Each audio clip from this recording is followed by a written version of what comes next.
स्वागत है दोस्तों आप सभी का आज की इस नई वीडियो में। और आज हम बात करेंगे क्लास 11th का हिंदी का जो मिड टर्म एग्ज़ाम हुआ है 2021 का उसके बारे में। ठीक है, तो मिड टर्म क्वेश्चन पेपर मैं आपको दिखाने वाला हूँ विद सॉल्यूशन के साथ, यानी कि आंसर की, जिसमें आपको हर एक प्रश्न का उत्तर, जैसे कि गद्यांश का, काव्यांश का, सप्रसंग व्याख्या आपको कैसे लिखनी है, काव्य सौंदर्य आपको कैसे लिखना है। ठीक है, व्याकरण के जितने भी प्रश्न हैं सभी के प्रश्न उत्तर, जैसे कि पत्र लेखन क्या होता है, दृश्य लेखन क्या है, अभिव्यक्ति माध्यम के जितने भी प्रश्न हैं, ठीक है, पाठ्य पुस्तक के प्रश्न उत्तर हो गए, ये सभी मैं आपको दिखाने वाला हूँ इस वीडियो में। ठीक है, तो क्वेश्चन पेपर देख सकते हैं, यहाँ से आपका जो क्वेश्चन पेपर है वो स्टार्ट हो जाएगा। ठीक है, अगर दोस्तों आपको वीडियो अच्छी लगी तो लाइक करना, शेयर करना और कमेंट करके बताइए वीडियो कैसी लगी। चैनल को सब्सक्राइब अवश्य कर लीजिएगा। तो सबसे पहले तो देखिए क्वेश्चन पेपर की अगर हम बात करें तो क्वेश्चन पेपर के आपके नंबर ऑफ पेजेस 12 थे, यानी कि 12 पेजेस थे, और टाइमिंग थी 3 घंटे की, और मार्क्स वेटेज थी 80। और मिड टर्म एग्ज़ाम हुआ है 2020-21 का, ये क्लास 11th का हिंदी का। तो इसमें देखिए आपके सेक्शन 3 है टोटल। ठीक है, इन सेक्शन तीनों में एक आपका काव्यांश और गद्यांश होता है। ठीक है, जिसके बारे में हम बाद में पढ़ेंगे।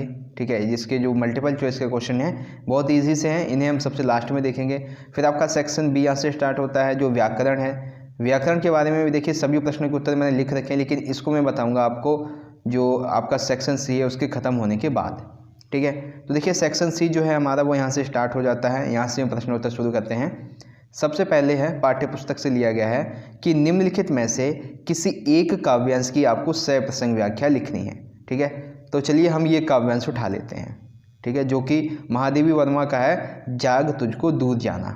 अब देखिए इस काव्यांश की आपको सप्रसंग व्याख्या किस तरह से लिखनी है।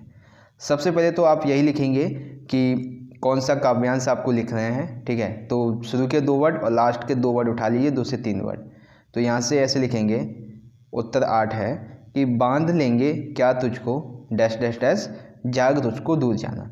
अब देखिए इसकी शुरुआत कैसे करेंगे। कई बच्चे जो है से प्रसंग लिखते हैं, कई बच्चे से संदर्भ लिखते हैं, तो मैंने यहाँ पे दोनों ही लिख दिया है। आप संदर्भ लिखिए या प्रसंग लिखिए, कोई एक लिखिए, दोनों ही चलेगा। ठीक है, प्रस्तुत गीत महादेवी जी की प्रसिद्ध रचना संध्या गीत से लिया गया है। यह एक जागरण गीत है जिसमें कवित्री ने स्वाधीनता प्राप्ति के लिए भारतीय वीरों को राष्ट्रीय विघ्न, बाधाओं और कठिनाइयों की परवाह किए बगैर अपने लक्ष्य पर निरंतर बढ़ते रहने की प्रेरणा दी है।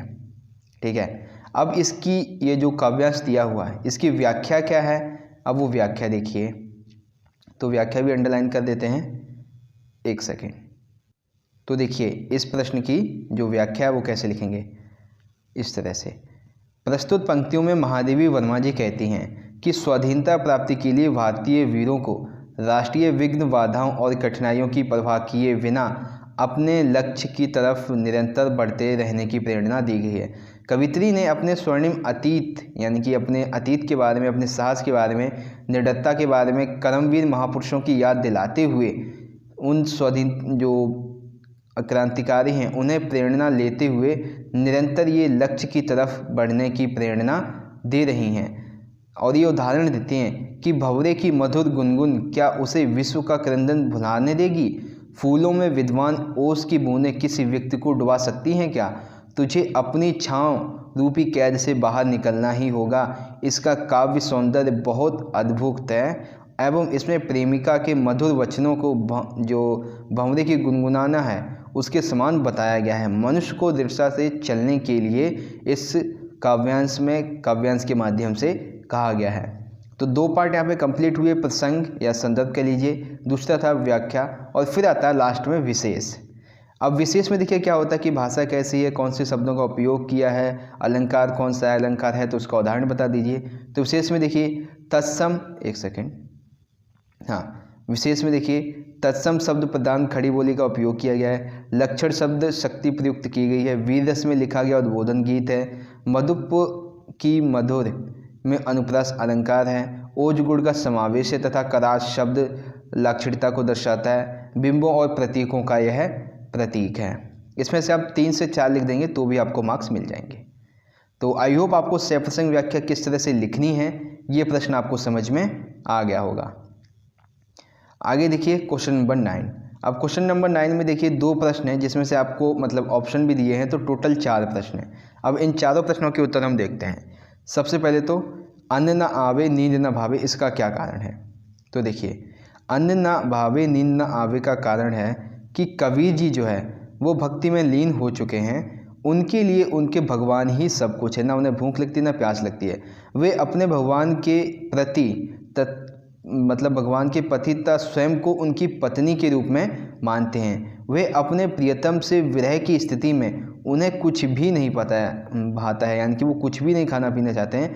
प्रभु मिलने को प्यासे कबीर की स्थिति ऐसी हो गई है, यानी कि कबीर जो है वो प्रभु से मिलने के लिए इतने ज़्यादा व्याकुल हो रहे हैं कि ना उन्हें भोजन अच्छा लगता है, ना ही तो उन्हें नींद आती है। ठीक है। दूसरा प्रश्न है, सपने सपने में सत्य गढ़ा, कविता के आधार पर कविता की मूल संवेदना को स्पष्ट कीजिए। ठीक है। तो देखिए, इसमें दो तरह से हम इसकी संवेदना स्पष्ट कर सकते हैं, 2 मार्क्स का है। पहले तो सपने सपने में सत्य गढ़ा कविता के आधार पे महादेवी वर्मा जी कहते हैं कि हमें दीपक की भांति जलकर प्रकाश को फैलाना चाहिए, फूल की तरह खिलकर खुशबू को फैलाना चाहिए। जीवन सत्य की झलक देखने के लिए हमें हमेशा तत्पर रहना चाहिए। हर व्यक्ति के अंदर व्याप्त जो सच्चाई है उससे उस व्यक्ति को खुद उजागर करना चाहिए। वहीं इसका अलग आंसर इस तरह से लिख सकते हैं कि इसमें कवित्री देशवासियों को स्वाधीनता के संघर्ष में भाग लेने के लिए उत्साहित करती है। मनुष्य पारिवारिक व सांसारिक बंधनों के कारण संघर्ष पथ पर चलने से झिझकता है। कठिन परिस्थितियां आगे चलकर उसे आगे बढ़ने से रोकती हैं। मनुष्य मृत्यु से भी डरता है। कवित्री ने उसे इन सब बाधाओं को पार करके आगे बढ़ने की प्रेरणा दी है। ठीक है। फिर इसी में 9वें का दूसरा आ जाता है कि बादल को घिरते देखा है, कविता के आधार पे कस्तूरी मृग के अपने पर ही चिढ़ने के क्या कारण हैं। ठीक है। तो देखिए, आंसर है कि कस्तूरी मृग की नाभि के अंदर एक कस्तूरी है। कस्तूरी से जो खुशबू उठती है उसे ढूंढने के लिए जो कस्तूरी मृग है वो इधर उधर घूमता रहता है। उसे यह ज्ञान नहीं होता है कि खुशबू उसके अंदर से ही आ रही है, अतः वह उस खुशबू से उन्मुक्त होकर जंगल में यहाँ वहाँ घूमता फिरता है, किंतु कस्तूरी को नहीं खोज पाता। कस्तूरी ना मिलने की स्थिति में वह इतना बेचैन हो जाता है कि वह कस्तूरी मृग स्वयं से ही चिढ़ने लगता है। ठीक है। फिर आखिरी प्रश्न है कि जाग तुझको दूर जाना स्वाधीनता आंदोलन की प्रेरणा से रचित जागरण गीत है। इस कथन के आधार पर कविता की मूल संवेदना बताइए। तो कविता की मूल संवेदना हमें बतानी है कि क्या है, यानी कि जाग तुझको दूर जाना जो कविता है इसके बारे में हमें बताना है। तो देखिए, जाग तुझको दूर जाना कविता की रचना तब की गई थी जब भारत में स्वतंत्रता की एक लहर उठनी प्रारंभ हो रही थी। इसमें कवित्री जो है वो देशवासियों को स्वाधीनता के संघर्ष में भाग लेने के लिए उत्साहित कर रही हैं। मनुष्य पारिवारिक व सांसारिक बंधनों के कारण संघर्ष पथ पर चलने से झिझकता है। ठीक है। कठिन परिस्थितियों में भी वह आगे बढ़ने से रोकती हैं, यानी कि ये जो मोह माया है ये सभी कठिन परिस्थितियों में उसे आगे बढ़ने से रोकती हैं। मनुष्य मृत्यु से भी डरता है। कवित्री उसे इन सब बाधाओं को पार करके आगे बढ़ने की प्रेरणा देती है। वह मनुष्य को अमरता सुत कहती है। वह संघर्ष पथ पर मिली हार को जीत के सदृश मानती है। इस पथ पर मिलने वाली सफलता असंभव नहीं होती है। ठीक है। तो क्वेश्चन नंबर 9 के जो प्रश्नोत्तर हैं वो आप कुछ इस तरह से लिखेंगे। आई होप आपको समझ में आया होगा। चलिए आगे बढ़ते हैं अगले प्रश्नों की तरफ। अब यहाँ पे देखिए, काव्य सौंदर्य आपको लिखना है। देखिए, अब आपको यहाँ पे काव्य सौंदर्य लिखना है। तो सबसे पहला है का कि हिंदुन की हिंदवाई देखी, तुर्कन की तुर्काई, कहें कबीर सुनो भाई, साधो कौन राह को जाए। तो काव्य सौंदर्य में दोस्तों आपके 2 पक्ष होते हैं, एक होता है भाव पक्ष और एक होता है कला पक्ष। हालांकि 1 सेकेंड, यह है कितने नंबर का, 3 मार्क्स के 2 हैं। तो 3 मार्क्स में 1 में आपका कला पक्ष होगा और 2 में आपका भाव पक्ष होता है। ठीक है। तो भाव पक्ष देखिए, इस पंक्ति के माध्यम से कबीर कहना चाहते हैं कि दोनों धर्मों के लोग स्वयं को धर्म के नियमों का पालन करने वाला व्यक्ति मानते हैं। हिंदू लोग अपने बर्तनों को किसी के हाथ भी नहीं लगने देते हैं। कबीर उनके यानी कि मुसलमानों के और हिंदुओं के जो विभिन्न नियम हैं उनको आडंबर कहते हैं। दोनों धर्मों के लोगों के नाम पर जो है, दोनों धर्मों के जो लोग हैं वो धर्म के नाम पर ढोंग करते हैं, जबकि उनकी असलियत कुछ और ही है। वे धर्म को सच्चे रूप में नहीं समझ पाते हैं। वे विभिन्न आडंबरों से अपने धर्म की श्रेष्ठता बनाए रखने का प्रयास करते हैं। सबकी अपनी अपनी मान्यताएं हैं। मनुष्य इनके मध्य उलझकर रह गया है। उसे समझ नहीं आता है कि वह किसे अपनाए जिससे वह जीवन की सही राह पर चल सके। ठीक है, तो ये उन लाइनों का क्या हो गया, भाव पक्ष हो गया। वहीं अगर हम बात करें कि इसे कला पक्ष की, यानी कि जैसे सप्रसंग व्याख्या में विशेष होता है वैसे इसमें कला पक्ष है। तो देखिए, व्यंग्य स्वरूप हिंदुओं एवं मुसलमान दोनों के आडंबरों पर तीखा प्रहार किया है। सदकुड़ी भाषा में भावों की सहज एवं सरल अभिव्यक्ति की है। सब सखियां कहें कबीर, इसमें अनुप्रास अलंकार उपयोग किया है। गेय पद शैली है एवं मुक्त शैली है, इसमें सहज और सरल भाषा का उपयोग किया है। ठीक है, तो 3 मार्क्स आपको मिल जाएंगे। दूसरा है कि विश्व का क्रंदन भुला देगी मधुप की मधुर गुनगुन, क्या डुबा देंगे तुझे ये फूल के दल ओस गीले। अब ये देखिए, महादेवी वर्मा जी की जो कविता है उससे लिया गया है। पहले लिखेंगे इसका भाव पक्ष। प्रस्तुत पंक्तियों के माध्यम से महादेवी जी कहते हैं कि भंवरे की मधुर गुनगुन क्या उसे विश्व का क्रंदन भुलाने देगी। फूलों में विद्वान ओस की बूंदें किसी व्यक्ति को डुबा सकती हैं क्या। तुझे अपनी छाँव रूपी कैद जो है उसे खुद ही बाहर निकलना होगा। इसका काव्य सौंदर्य बहुत ही अद्भुत है। अब इसका जो कला पक्ष है वो कुछ इस तरह से लिखेंगे। प्रेमिका के मधुर वचनों को भंवरे के गुणगान के समान बताया गया है। ठीक है, मनुष्य को दृढ़ता से चलने के लिए कहा गया है। मधुप की मधुर में अनुप्रास अलंकार का उपयोग किया गया है। ओज गुण का इसमें समावेश है तथा करा शब्द लाक्षणिकता को दर्शाता है। ठीक है, तो ये हमारा हुआ question number 10। I hope question number 10 आपको यहाँ पे समझ में आ गया होगा। आगे बढ़ते हैं दोस्तों क्वेश्चन नंबर 11 पे। अब 11 में भी आपके ये जो है वो सप्रसंग व्याख्या है 4 मार्क्स की। तो देखिए इसे कैसे लिखेंगे। तो सबसे पहले तो जो गद्यांश दिया हुआ है उसके 2 से 3 वर्ड पहले के और लास्ट के 3 वर्ड। मैंने मनुष्य को एक / और आत्माश्रय और पीड़ा से ग्रस्त है। अब सबसे पहले प्रसंग लिखेंगे कि इस प्रसंग में क्या बताया गया है। हालांकि प्रसंग मैंने थोड़ा सा बड़ा लिख दिया है, थोड़ा छोटा होगा। एक व्यंग्य रचना टॉर्च बेचने वाले में पसाए, जिन्हें टॉर्च बेचने वाले 2 मित्रों के माध्यम से समाज में घटित अंधविश्वास रूढ़ियों पर कुठारघात करने के लिए अपने सशक्त हास्य और व्यंग्य के माध्यम से समाज पर तीखा प्रहार किया है। आज के समय में धर्म के नाम पर लोगों को ठगने का व्यापार हो रहा है। इसमें आज जो आम लोग हैं उनको फ़ायदा नहीं बल्कि उनका शोषण किया जा रहा है। यह व्यापार बहुत फल फूल रहा है। ये तो हो गया इसका प्रसंग। अब इसकी व्याख्या समझने का प्रयास कीजिए। दूसरा पॉइंट है व्याख्या। इस पंक्ति के माध्यम से अंधकार और प्रकाश एक ही सिक्के के 2 पहलू हैं। अंधकार के अस्तित्व को समाप्त करने के लिए प्रकाश का होना आवश्यक है, और जहाँ अंधकार होगा वहाँ प्रकाश भी विद्यमान होगा। जहाँ प्रकाश होगा वहाँ अंधकार होगा। प्रकाश का महत्व तभी है जब अंधकार हो। किसी भव्य पुरुष ने अंधकार जो की बात करते हुए कहा है कि जो मनुष्य के मन के भीतर विद्यमान है, मन के भीतर का अंधेरा बहुत गलत रास्ता व्यक्ति को दिखा सकता है। इससे मनुष्य को बचना चाहिए और इससे बचने समझने की कोशिश खो देता है। यह अंधकार दुख का एवं निराशा से उपजता है। इसे ज्ञान रूपी प्रकाश से ही दूर किया जा सकता है। टॉर्च बेचने वाला व्यक्ति जो है वो अंधेरे का उल्लेख करता है। वह अंधेरे का उल्लेख इस प्रकार से करता है कि सुनने वाला अंधेरे के नाम पर डर जाए। वह कहता है कि जब अंधेरा छाता है तो चारों तरफ कालीमा छा जाती है। इस तरह चारों ओर काले रंग के अतिरिक्त कुछ भी दिखाई नहीं पड़ता है। अंधेरा इतना गहरा हो जाता है कि व्यक्ति को अपना हाथ भी दिखाई नहीं पड़ता है। मनुष्य एक प्रकार से अंधा हो जाता है। ऐसी बातें सुनकर लोग भयभीत हो जाते हैं और लोग धर्म के नाम पर व्यक्तियों को लूट रहे होते हैं। ठीक है, तो ये इस प्रसंग की ये जो प्रसंग था उसकी व्याख्या थी। अब इसके अगर हम विशेष की बात करें तो विशेष इस तरह से लिखेंगे। सरल और सहज एवं सुबोध भाषा का उपयोग किया गया है। तत्सम शब्दों का सटीक प्रयोग किया गया है। मुहावरों का सही प्रयोग किया गया है। भाषा शैली व्यंग्यपूर्ण संवादात्मक उपदेशात्मक का उपयोग किया गया है। सरल और सहज भाषा का उपयोग है। धर्म के ठेकेदारों को चुनौती दी गई है। ठीक है, तो आई होप इसकी सप्रसंग व्याख्या भी आपको समझ में आ गई होगी क्वेश्चन नंबर 11 की। बात करते हैं दोस्तों आगे क्वेश्चन नंबर 12 की।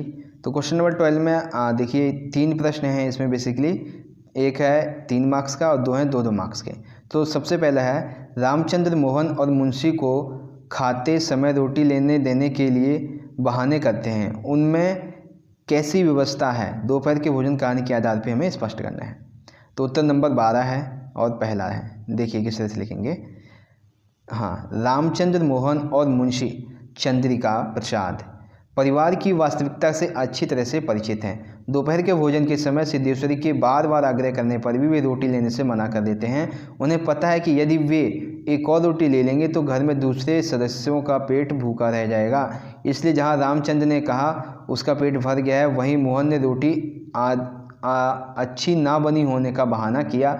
मुंशी जी ने यह बहाना कर दिया कि नमकीन चीज़ें से उनका मन ऊब गया है। इस प्रकार तीनों ने कोई ना कोई बहाना बनाकर रोटी लेने से मना कर दिया है। इससे उनकी व्यवस्था का पता चलता है कि भूखे रहते हुए भी अभाव के कारण वे रोटी लेने से मना कर देते हैं। यानी भूख तो लगी है लेकिन घर में खाने को कुछ है नहीं, इसकी वजह से भी वो रोटी लेने से मना कर देते हैं।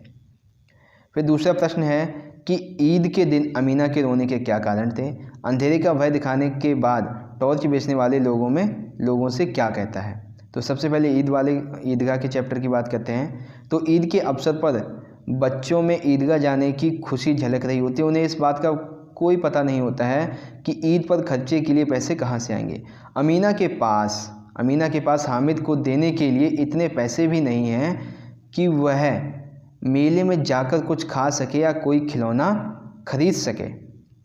ठीक है, अमीना हामिद से झूठ कहती है कि उसके अब्बा जान अम्मी जो है वो प्रदेश गए हुए हैं, मतलब विदेश गए हुए हैं, जहाँ से भी तुम्हारे लिए बहुत खिलौने लेकर आएंगे। यही बातें सोचकर अमीना रोने लगती है।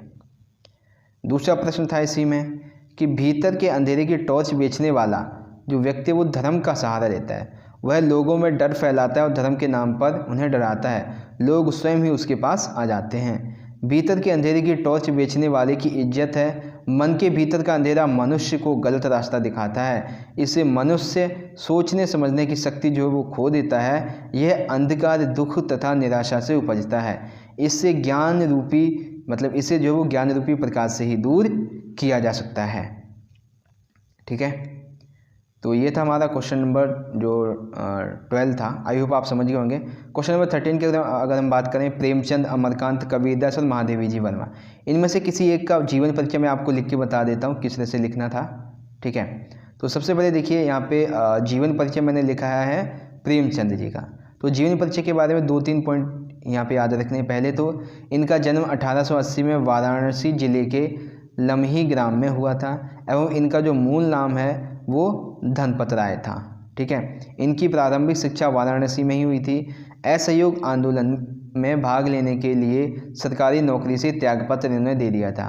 इन्होंने उर्दू में नवाब राय के नाम से लेखन कार्य भी किया है और सन 1915 में इन्होंने पहली कहानी जिसका नाम था सरस्वती पत्रकारिता, इसमें प्रकाशित की गई थी और इनकी मृत्यु 1936 में हुई थी। फिर इनकी मुख्य रचनाएं लिखेंगे, 2-3 रचनाएं याद रख लीजिए। पहला एक कहानी संग्रह मानसरोवर और गुप्तधन। मानसरोवर 8 भाग है, गुप्तधन 2 भाग है। फिर उपन्यास जैसे निर्मला हो गए, सेवा सदन, रंगभूमि, कर्मभूमि, नाटक।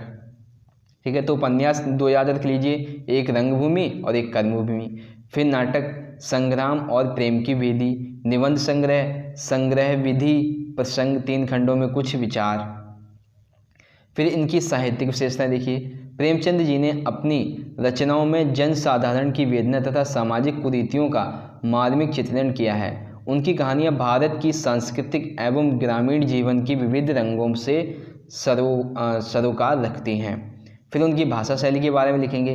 तो भाषा शैली जो है वो सरल और सरल भाषा का उपयोग किया है। ठीक है, इनकी भाषा सजीव मुहावरेदार तथा बोलचाल के निकट है।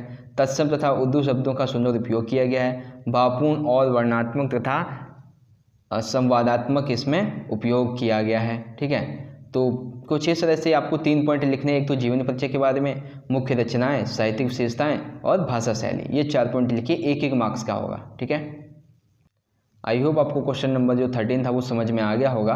अब हम बात करते हैं क्वेश्चन नंबर 14 की। अब 14 में देखिए 2 सेक्शन है। पहले तो 3-3 मार्क्स के 2 प्रश्न हैं। अंडे के छिलके एकांकी में अम्मा जी की जो तस्वीर बनती है, अंत में वह बिल्कुल बदल जाती है, इस पर टिप्पणी कीजिए। तो देखिए सबसे पहले तो यहाँ से लिखेंगे, एकांकी में आरंभ में यह बताया जाता है कि घर में अंडे खाना, चंद्रकांता जैसी पुस्तकें पढ़ना तथा सिगरेट पीना इत्यादि को गलत माना जाता है। घर में इनका प्रयोग नहीं किया जाना चाहिए, अतः परिवार के सब सदस्य ये कार्य छिपकर करते हैं। इस प्रकार ये बातें पढ़कर पाठक के मन में अम्मा के प्रति जो तस्वीर उभरती है वह रूढ़िवादी सोच रखने वाली स्त्री की है, जिसकी सोच से घर वाले परेशान हैं। लेकिन एकांकी के अंत तक आते आते माधव भैया के एक कथन से सबके चेहरे सफ़ेद पड़ जाते हैं कि अम्मा ये सब जानती हैं। वे आगे कहते हैं कि अम्मा शायद मेरी बातें भी जानती हैं जो मैं समझता हूँ कि वो नहीं जानती। ठीक है, अब तक पाठकों को यह लग रहा था कि अम्मा बहुत ही सुलझी हुई स्त्री हैं। वे समझदारी से घर में हो रहे कामों के प्रति उपेक्षा भाव रखती हैं। जहाँ वे छोटे में अपने प्रति सम्मान को बनाए रखती हैं, वहीं दूसरी ओर स्वतंत्रता से हस्तक्षेप नहीं करती हैं। वे जानती हैं यदि बच्चों को इन कार्यों से रोकेंगे तो हो सकता है कि बच्चों के मन में उनके प्रति डर एवं सम्मान की भावनाएं समाप्त हो जाए। अभी तो वह उनके डर से सारे काम छिपकर करते हैं। वे कुछ कहती हैं तो उनका डर निकल जाएगा, वे सारे काम खुलकर करने लगेंगे। अतः वे चुप रहकर उस डर को कायम रहने देती हैं। ठीक है, फिर दूसरा प्रश्न है कि लेखक जन्मजात कलाकार है। हुसैन की कहानी अपनी जवानी आत्मकथा में सबसे पहले यह कहाँ उद्घटित हुआ था? तो देखिए यहाँ से स्टार्ट करेंगे कि लेखक जब बोर्डिंग स्कूल में पढ़ने जाता था तो चित्रकला की कक्षा में उसकी यह कला उभर कर सामने आई थी। एक दिन चित्रकला की कक्षा में मास्टर बच्चों को ब्लैक बोर्ड में एक बड़ी चिड़िया का चित्र बनाकर देते हैं। वे चाहते हैं कि सभी बच्चे इसे अपनी स्लेट पर बनाएं। मात्र लेखक ही उस चिड़िया की प्रतिलिपि अपनी स्लेट पर बनाता है, जो कि हूबहू लेखक से भी अच्छी होती है, मतलब उस टीचर से भी अच्छी होती है। पूरी कक्षा में लेखक के अतिरिक्त ऐसा कोई नहीं था जिसने यह चित्र बनाया हो। इसके लिए उसे 10 में से 10 अंक दिए जाते हैं और यहीं पे लेखक की सबसे पहली जो उसकी चित्रकला का भाव जो कला है वो निकल कर सामने आई थी। ठीक है, आई होप क्वेश्चन 14 समझ गए होंगे। चलिए क्वेश्चन नंबर 14 का सेकंड पार्ट देखिए। सेकंड पार्ट है दुकान पर बैठे हुए भी। देखिए पहला जो है कि धूम्रपान के दुष्परिणाम, ये तो बहुत ईजी है, आप लिख देंगे।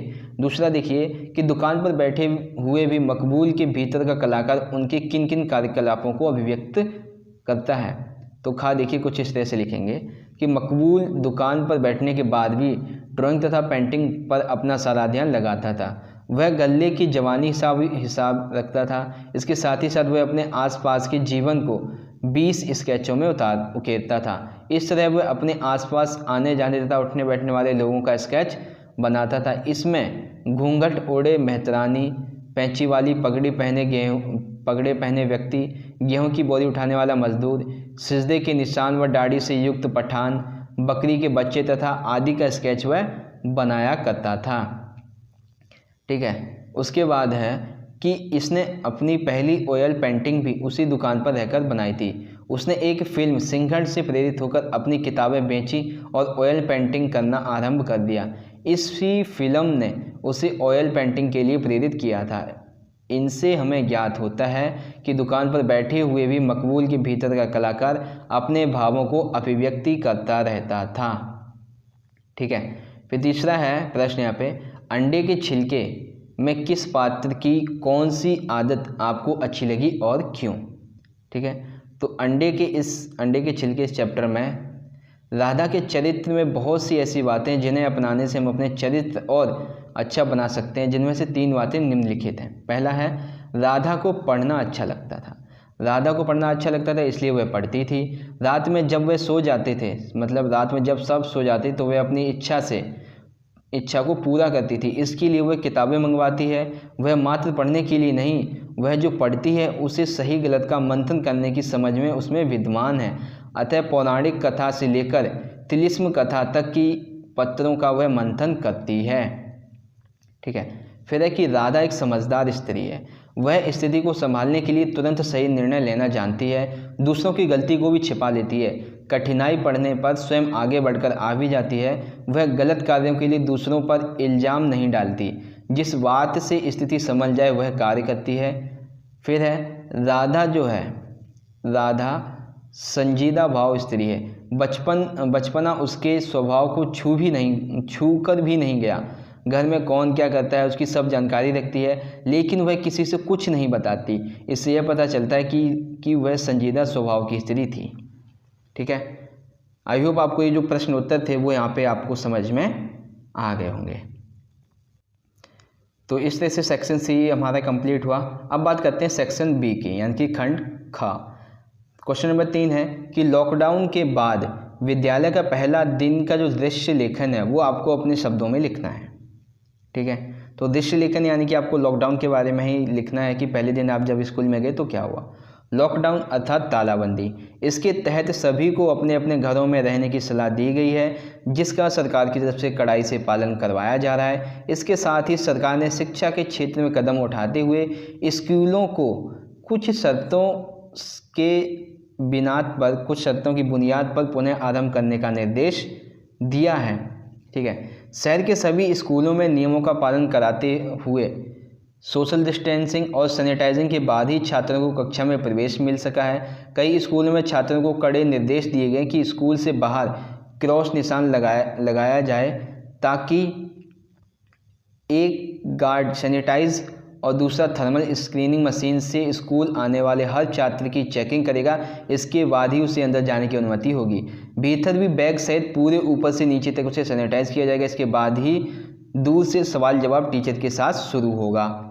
ठीक है, फिर है कि उन्हें कक्षा में किसी भी चीज़ को, यहाँ तक कि इस्तेमाल की जाने वाली टेबल चेयर को बैठने के अलावा हाथों से छूने की भी अनुमति नहीं होगी। न ही कक्षा की कोई अन्य चीज़ वे छुएंगे, ताकि वो संक्रमण के खतरे से बचे रहें। सभी स्कूलों में बच्चों को सोशल डिस्टेंसिंग का पालन कराने के लिए एक मेज छोड़कर बैठाया गया। शहर के एक निजी स्कूल का कहना है कि क्योंकि इस सत्र का ये जो सत्र है वो काफ़ी देर से शुरू हुआ है, तो हमारा फोकस छात्रों की मुख्य परीक्षा के अनुसार की तैयारी कराने पर होगा। ठीक है, तो ये था क्वेश्चन 3 कि लॉकडाउन के बाद विद्यालय का पहला दिन का जो दृश्य वर्णन है वो कुछ इस तरह से हुआ था कि इस वायरस के चलते हुए कुछ नियमों का पालन करना था, जो कि स्कूल में हमें कराया गया, जैसे मास्क पहनना, एक सीट को छोड़कर बैठना, ठीक है, दूर से ही सवाल जवाब करना, थर्मल स्क्रीनिंग करना, सैनिटाइजर करना। ठीक है, आगे देखिए क्वेश्चन नंबर 4 है कि आपके क्षेत्र में, क्वेश्चन नंबर 4 है, आपके क्षेत्र में इंटरनेट की समस्या सदैव बनी रहती है, जिसके कारण आपकी ऑनलाइन शिक्षा प्रक्रिया प्रभावित होती है। ऐसी स्थिति में राज्य के शिक्षा मंत्री को अपनी समस्या के निदान हेतु एक पत्र लिखना है। तो पत्र सबसे पहले लिखेंगे तो औपचारिक पत्र है। कैसे लिखेंगे? सेवा में, पहले लिखेंगे सेवा में मंत्री महोदय। अब जहाँ पे भेजना है वो वाला एड्रेस लिखेंगे, शांति पार्क, जवाहरलाल नेहरू, नई दिल्ली 110048। विषय लिखेंगे, विषय है इंटरनेट समस्या की वजह से ऑनलाइन शिक्षा पर बुरे प्रभाव को कम करने हेतु पत्र।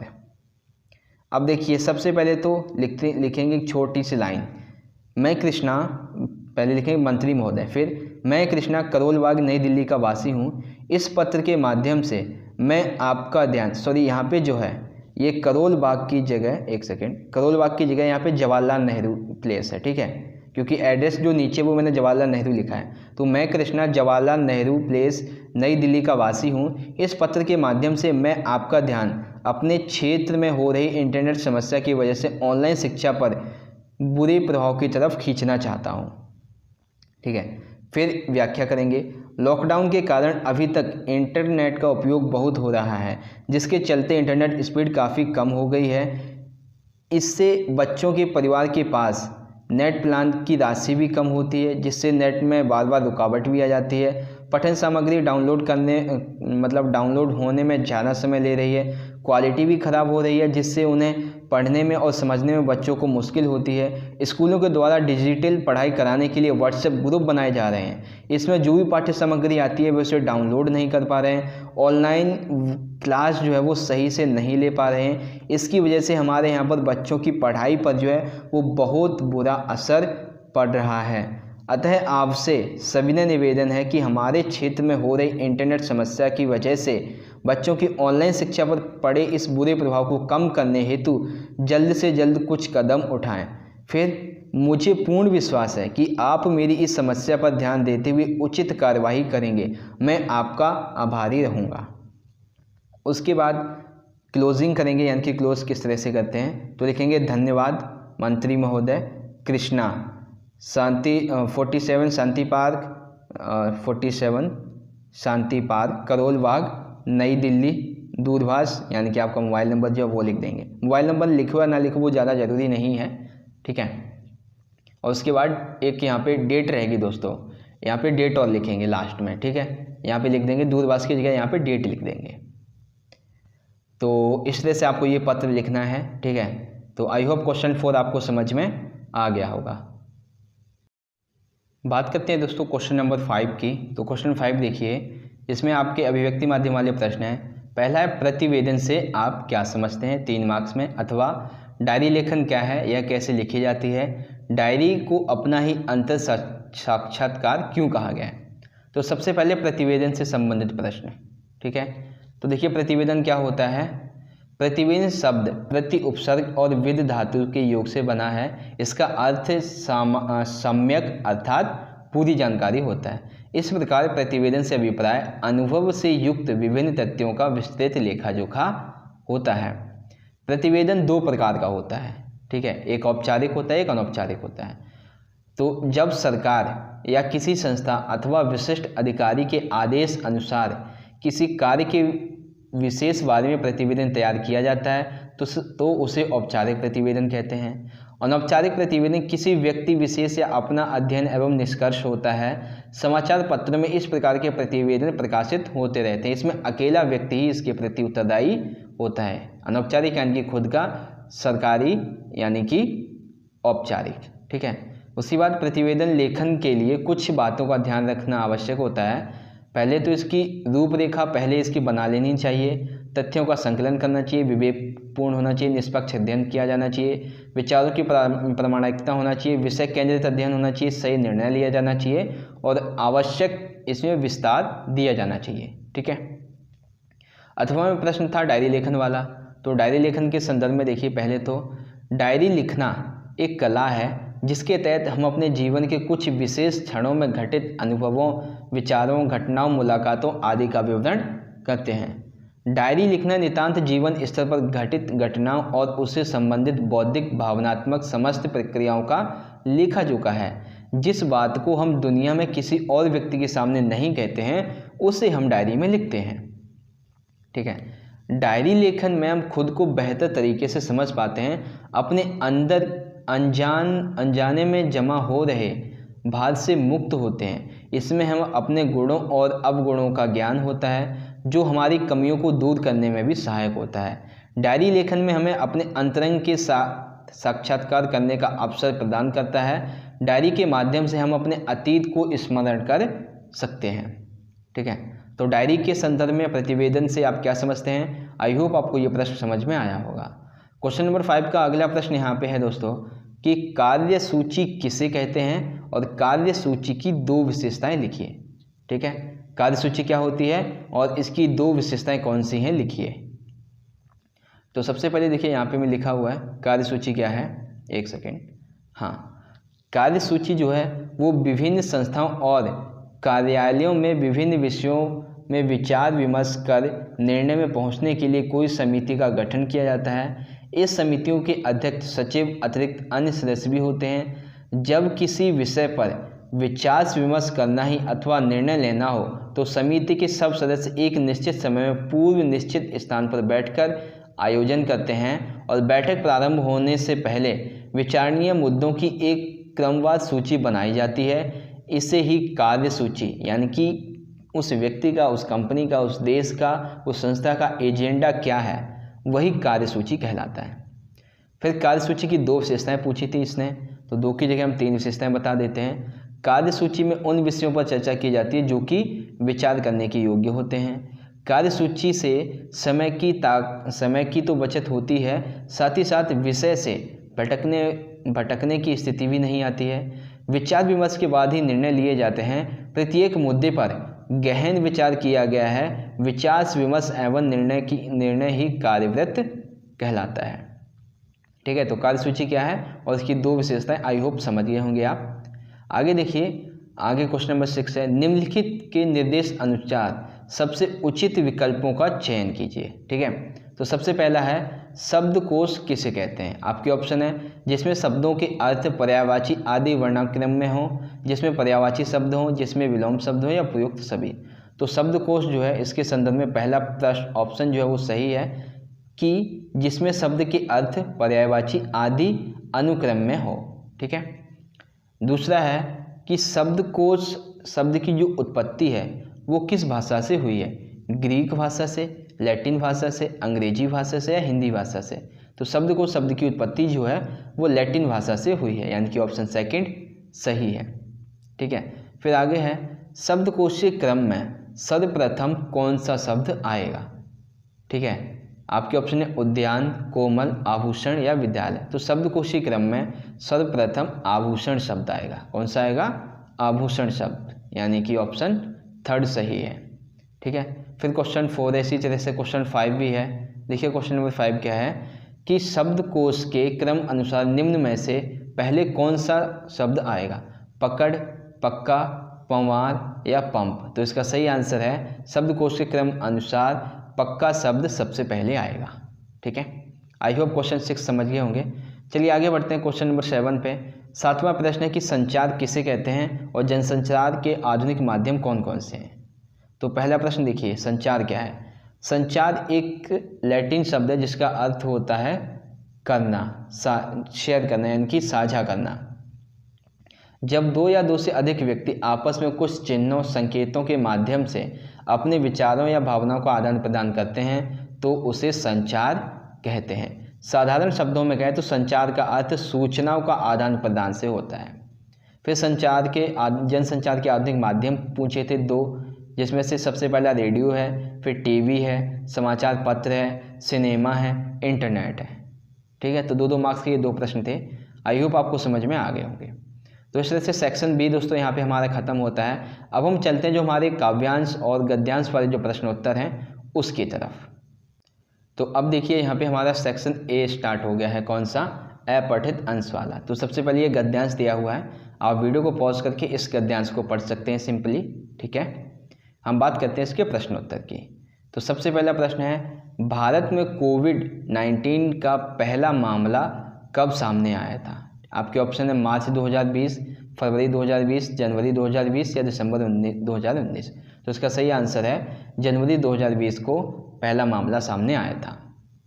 दूसरा है, बच्चों और बुजुर्गों की चिंता का क्या कारण है। बच्चों और बुजुर्गों की चिंता का क्या कारण है, प्रतिरोधक क्षमता के अभाव के कारण, दूसरों पर निर्भर होने के कारण, बीमारी के अधिक प्रभाव पड़ने के कारण, अधिक बीमार पड़े रहने के कारण। तो इसका सही आंसर है प्रतिरोधक क्षमता के अभाव के कारण। ठीक है। तीसरा क्वेश्चन है, भारत में नियम कायदे अमल में लाना चुनौती क्यों है। भारत में नियम कायदे अमल में लाना चुनौती क्यों है। निरक्षर होने से, नियम कायदों की समझ ना होने से, अधिक आबादी होने से या नियम कायदे के मानने से। तो देखिए कहीं ना कहीं तीसरा आंसर यहाँ पे सही होना चाहिए कि अधिक आबादी होने की वजह से, लेकिन दूसरा ऑप्शन जो है वो यहाँ पे सही होगा कि लोगों को नियम एवं जो कायदे कानून है उसकी समझ नहीं है, इसलिए नियम कायदे अमल में लाना एक चुनौती हो गया है। ठीक है। फिर 4th है, पूर्णबंदी यानी कि लॉकडाउन का मकसद क्या था। नियम लागू करना, ठीक है, वायरस का संक्रमण रोकना, लोगों का घूमना फिरना बंद करना, जनता द्वारा नियम ना मानने को विवश करना। तो इसका सही आंसर है वायरस के संक्रमण को रोकना पूर्णबंदी यानी कि लॉकडाउन का मकसद था। 5वां है, बहुत सारे लोगों का जीवन में उपभोग, ये क्या है, ऊहापोह की स्थिति कैसे पैदा हुई है। आर्थिक गतिविधियां बंद होने से, नौकरी खत्म होने से, महामारी से, तनख्वाह मिलने से। तो बहुत सारे लोगों के जीवन में ऊहापोह की स्थिति आर्थिक गतिविधियों के बंद होने की वजह से हुई है, यानी कि ऑप्शन फर्स्ट सही है। क्वेश्चन नंबर 6 देखिए, स्कूली शिक्षा को जारी रखने की कोशिश क्यों की जा रही है। बच्चों के भविष्य की चिंता के कारण, प्राइवेट स्कूलों के दबाव के कारण, शिक्षकों के ज्ञानार्जन के कारण शिक्षा जारी रखने के लिए। तो इसका सही आंसर है बच्चों की भविष्य की चिंता के कारण शिक्षा को जारी रखने की कोशिश की जा रही है।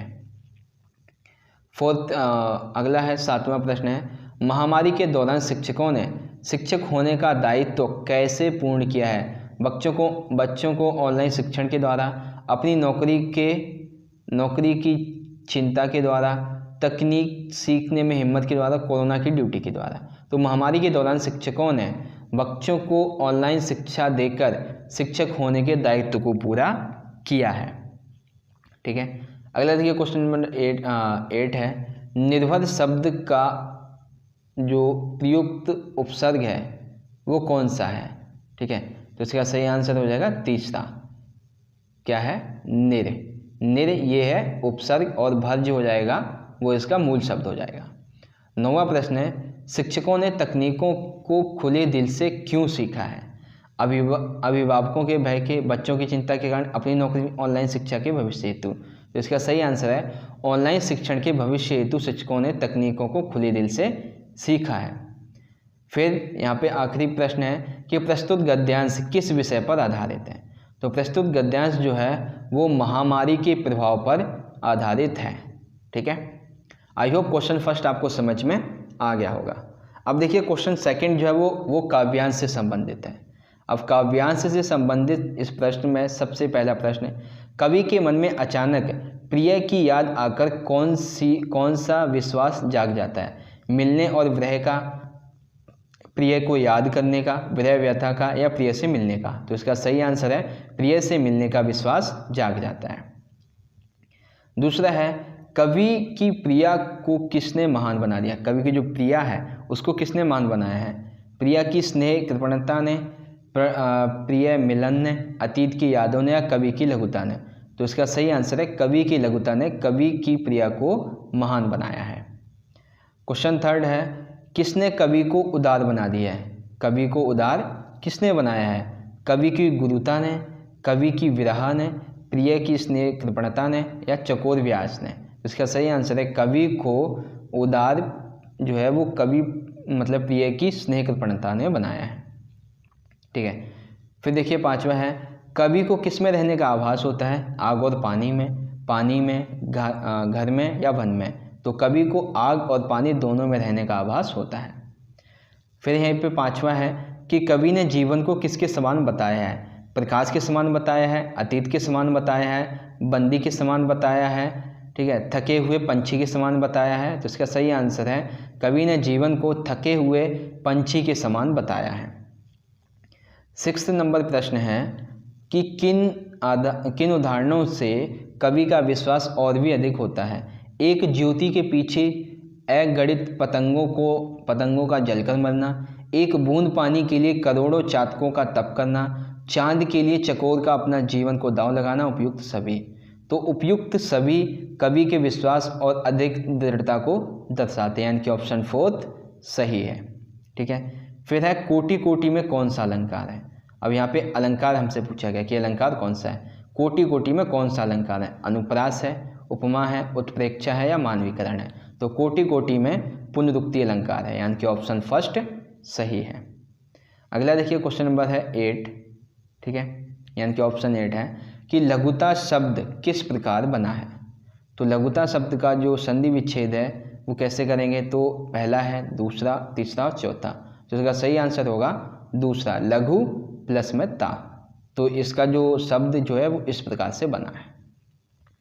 तो इस तरह से काव्यांश के भी प्रश्न उत्तर यहाँ पे ख़त्म होते हैं। तो इस तरह से दोस्तों हमारी आज के ये वीडियो यहाँ पे ख़त्म होती है। अगर दोस्तों आपको क्लास 11 की हिंदी का ये जो क्वेश्चन पेपर का सॉल्यूशन वीडियो है आपको अच्छा लगा हो तो इस वीडियो को ज़्यादा से ज़्यादा अपने सभी दोस्तों के साथ ज़रूर शेयर कर दीजिएगा। वीडियो को लाइक करके, चैनल को सब्सक्राइब करके एक प्यारा सा कमेंट छोड़ के जाइएगा। चलिए दोस्तों, मिलेंगे अगली वीडियो में अगले क्वेश्चन पेपर के सॉल्यूशन की वीडियो के साथ। तब तक के लिए आप पढ़ते रहिए, अपना ख्याल रखिए। धन्यवाद। जय हिंद, वंदे मातरम।